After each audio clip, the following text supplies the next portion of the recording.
Setelah terdengar oleh Adoni-Zedek Raja Yerusalem bahwa Yosua telah merebut Ai dan telah menumpasnya, seperti yang dilakukannya terhadap Yeriko dan terhadap rajanya, demikianlah juga dilakukannya terhadap Ai dan terhadap rajanya. Dan bahwa penduduk kota Gibeon telah mengadakan ikatan persahabatan dengan orang Israel dan diam di tengah-tengah mereka. Maka sangat takutlah orang, sebab Gibeon itu kota yang besar, seperti salah satu kota kerajaan, bahkan lebih besar dari Ai, dan semua orangnya adalah pahlawan. Sebab itu Adoni-Zedek, Raja Yerusalem, menyuruh orang kepada Hoham, Raja Hebron, kepada Piream, Raja Yarmut, kepada Yafia, Raja Lakis, dan kepada Debir, Raja Eglon, mengatakan, "Datanglah kepadaku dan bantulah aku, supaya kita menggempur Gibeon, karena telah mengadakan ikatan persahabatan dengan Yosua dan orang Israel." Lalu kelima raja orang Amori itu berkumpul dan bergerak maju. Raja Yerusalem, Raja Hebron, Raja Yarmut, Raja Lakis, dan Raja Eglon. Mereka beserta seluruh tentara mereka. Mereka berkemah mengepung Gibeon dan berperang melawannya. Lalu orang-orang Gibeon itu menyuruh orang kepada Yosua ke tempat perkemahan di Gilgal, mengatakan, "Jangan menarik tanganmu daripada hamba-hambamu ini. Datanglah dengan segera kepada kami. Lepaskanlah kami dan bantulah kami. Sebab semua raja orang Amori yang diam di pegunungan telah bergabung melawan kami." Lalu Yosua bergerak maju dari Gilgal. Dia dan seluruh tentara yang bersama-sama dengan dia, semuanya pahlawan yang gagah perkasa. Berfirmanlah Tuhan kepada Yosua, "Janganlah takut kepada mereka, sebab aku menyerahkan mereka kepadamu. Tidak seorang pun dari mereka yang akan dapat bertahan menghadapi engkau." Lalu Yosua menyerang mereka dengan tiba-tiba, setelah semalam-malaman bergerak maju dari Gilgal. Dan Tuhan mengacaukan mereka di depan orang Israel, sehingga Yosua menimbulkan kekalahan yang besar di antara mereka dekat Gibeon, mengejar mereka ke arah pendakian Bet-Horon dan memukul mereka mundur sampai dekat Azeka dan Makeda. Sedang mereka melarikan diri di depan orang Israel dan baru di lereng Bet-Horon, maka Tuhan melempari mereka dengan batu-batu besar dari langit sampai ke Azeka, sehingga mereka mati. Yang mati kena hujan batu itu ada lebih banyak dari yang dibunuh oleh orang Israel dengan pedang. Lalu Yosua berbicara kepada Tuhan pada hari Tuhan menyerahkan orang Amori itu kepada orang Israel. Ia berkata di hadapan orang Israel, "Matahari, berhentilah di atas Gibeon, dan engkau bulan di atas lembah Ayalon." Maka berhentilah matahari, dan bulan pun tidak bergerak, sampai bangsa itu membalaskan dendamnya kepada musuhnya. Bukankah hal itu telah tertulis dalam kitab orang jujur? Matahari tidak bergerak di tengah langit, dan lambat-lambat terbenam kira-kira sehari penuh. Belum pernah ada hari seperti itu, baik dahulu maupun kemudian, bahwa Tuhan mendengarkan permohonan seorang manusia secara demikian. Sebab yang berperang untuk orang Israel ialah Tuhan. Kemudian Yosua dan seluruh orang Israel yang menyertainya pulang kembali ke tempat perkemahan di Gilgal. Kelima raja itu melarikan diri dan bersembunyi di dalam gua di Makeda. Kepada Yosua dikabarkan demikian, Kelima raja itu telah ditemukan bersembunyi di dalam gua di Makeda. Lalu berkatalah Yosua, "Gulingkanlah batu-batu yang besar ke mulut gua itu, dan tempatkanlah di sana orang untuk menjaga mereka. Tetapi kamu, janganlah kamu berhenti. Kejarlah musuhmu, dan hantamlah barisan belakangnya. Janganlah biarkan mereka masuk ke dalam kota-kota mereka, sebab Tuhan Allahmu menyerahkan mereka kepadamu. Setelah Yosua dan orang Israel selesai menimbulkan kekalahan yang besar sekali di antara mereka, sampai mereka dihancurkan sama sekali, beberapa orang dari mereka dapat lolos dan masuk ke kota-kota yang diperkuat. Pulanglah seluruh bangsa itu dengan selamat kepada Yosua ke tempat perkemahan di Makeda. Tidak ada seorang pun yang berani melemparkan kata-kata ancaman terhadap orang Israel.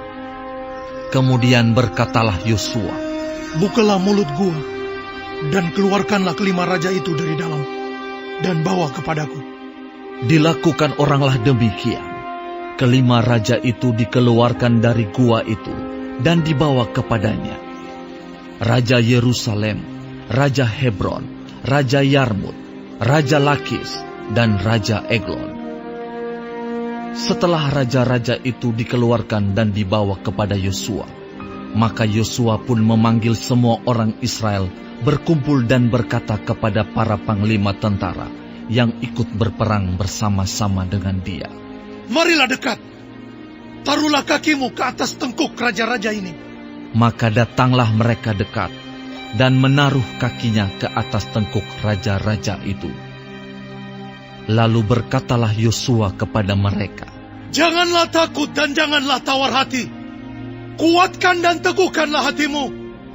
Sebab secara itulah akan dilakukan Tuhan kepada semua musuhmu yang kamu perangi."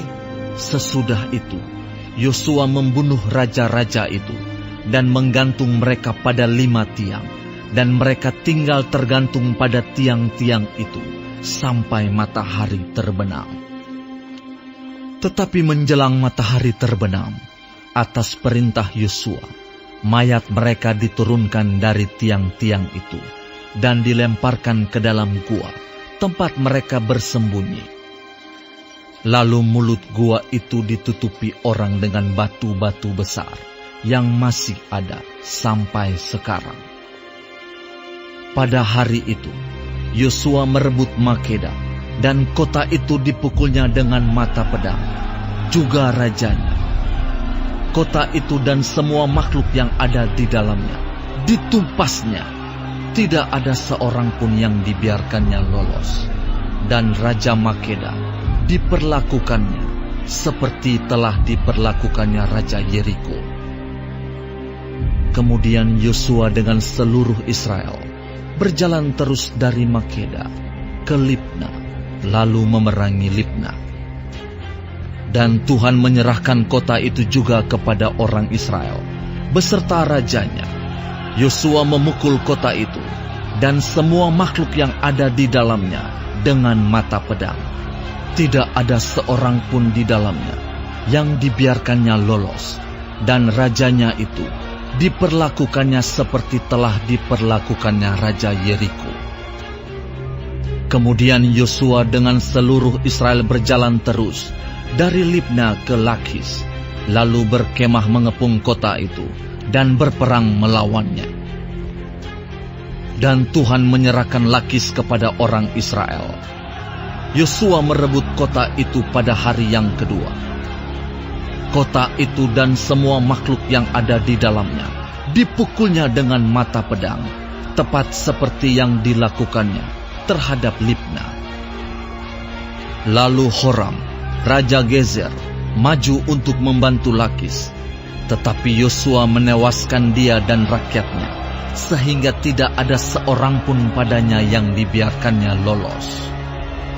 Kemudian Yosua dengan seluruh Israel berjalan terus dari Lakis ke Eglon, lalu mereka berkemah mengepung kota itu dan berperang melawannya. Kota itu direbut mereka pada hari itu juga, dan dipukul dengan mata pedang. Semua makhluk yang ada di dalamnya ditumpasnya pada hari itu, tepat seperti yang dilakukan terhadap Lakis. Kemudian Yosua dengan seluruh Israel bergerak maju dari Eglon ke Hebron, lalu berperang melawannya. Negeri itu direbut mereka dan dipukul dengan mata pedang, juga rajanya dan segala kotanya dan semua makhluk yang ada di dalamnya. Tidak seorang pun yang dibiarkannya lolos, tepat seperti yang dilakukannya terhadap Eglon. Kota itu dan semua makhluk yang ada di dalamnya ditumpasnya. Kemudian Yosua dengan seluruh Israel kembali ke Debir, lalu berperang melawannya. Negeri itu beserta rajanya dan segala kotanya direbutnya dan dipukul dengan mata pedang. Semua makhluk yang ada di dalamnya ditumpas mereka, tidak seorang pun yang dibiarkannya lolos. Seperti yang dilakukannya terhadap Hebron, demikianlah dilakukan terhadap Debir beserta rajanya, sama seperti yang dilakukannya terhadap Libna beserta rajanya. Demikianlah Yosua mengalahkan seluruh negeri itu, pegunungan, tanah Negeb, daerah bukit dan lereng gunung, beserta semua raja mereka.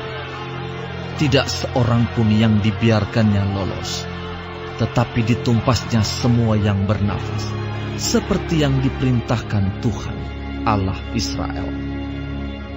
Yosua menewaskan mereka dari Kades Barnea sampai Gaza, juga seluruh tanah Goshen sampai Gibeon. Semua raja ini dan negeri mereka telah dikalahkan Yosua sekaligus, sebab yang berperang untuk orang Israel ialah Tuhan Allah Israel. Kemudian Yosua dengan seluruh Israel pulang kembali ke tempat perkemahan di Gilgal.